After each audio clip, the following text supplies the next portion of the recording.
Goeiedag,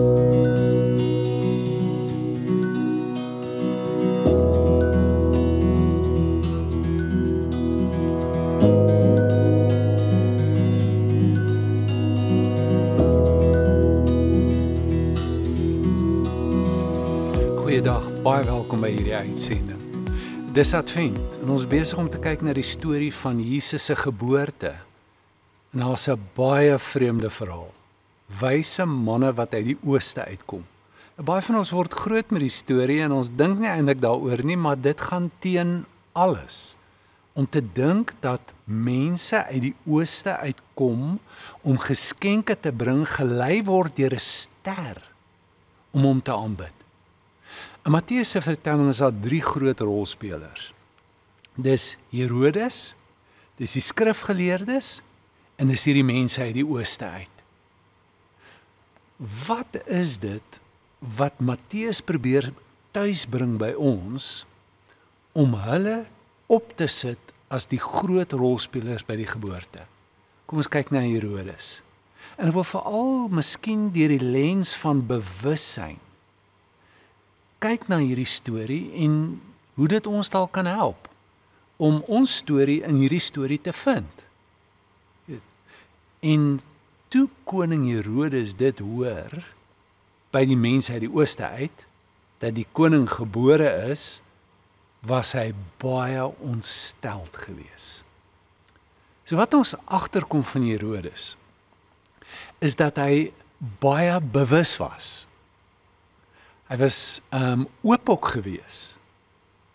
Hy hoor die Messias is gebore. Maar hierdie nuwe bewuswording bring spanning by hom. Dis nie altyd aangenaam om meer bewus te raak nie. Ek weet nie of jy dit hoor nie. Mense sê net, hy is 'n bietjie onbewus. Nee, ons moet meer bewus raak. Maar bewussyn kan jou lewe geweldig omkrap.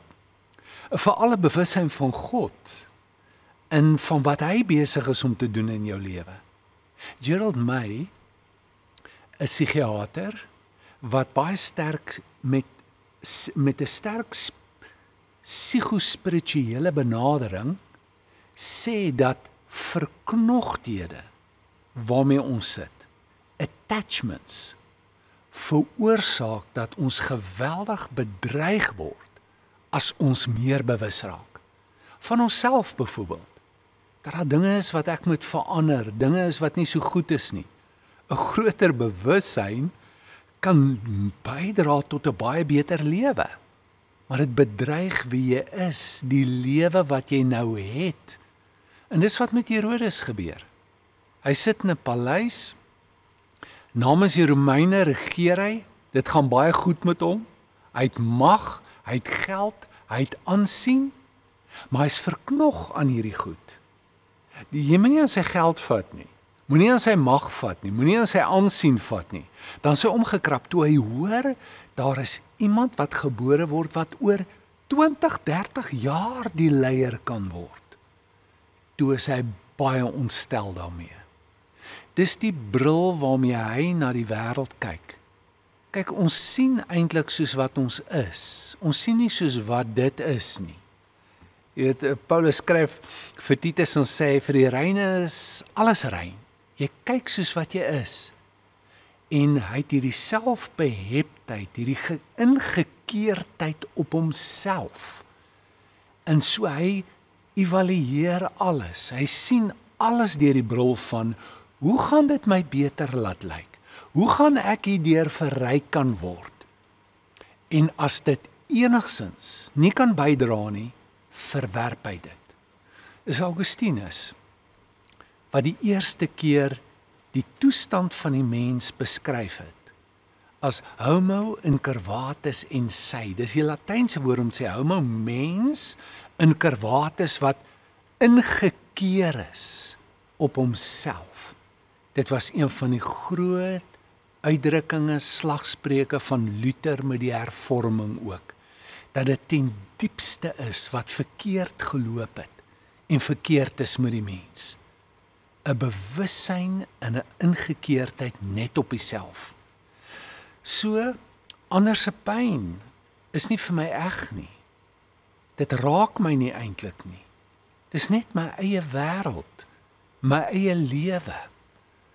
So Herodes is wakker, maar hy's geslote. Hy's vol van homself.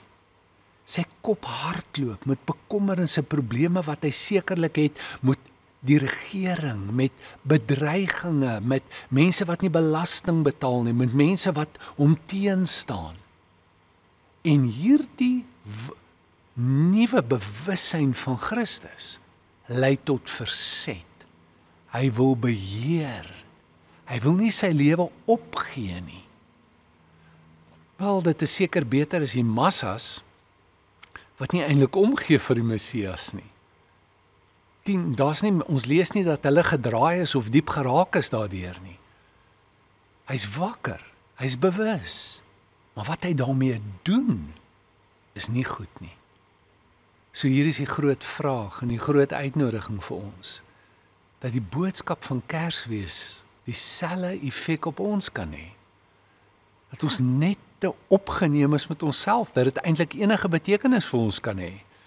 Dat die prys daarvan te groot is om myself op te gee, prys te gee en te sê, maar wat dit my ook al kos, dis die waarheid. Dis God. Dit is God se plan, dit is hoe hy werk. So wat kan ons doen? Wel, ten minste waar ons kan begin is om net vir genade te vra. Net om oor te gee, oop te wees. Bereid te kan wees om die prys te betaal wat nodig is, sodat ek dit kan ontvang. Want hy vra vir ons 'n oorgawe, 'n weggee vir 'n nuwe lewe. Herodes, jy kan jou lewe verloor, maar jy gaan 'n lewe vind, wat die lewe wat jy nou het, by verre oortref. Dis die uitnodiging. Kom ons doen 'n gebed saam. Vader, dankie vir die lewe wat U vir ons gee. Help ons om ons te verlos van onsself. Help ons om oop te wees, oor te kan gee. In Jesus se naam. Amen.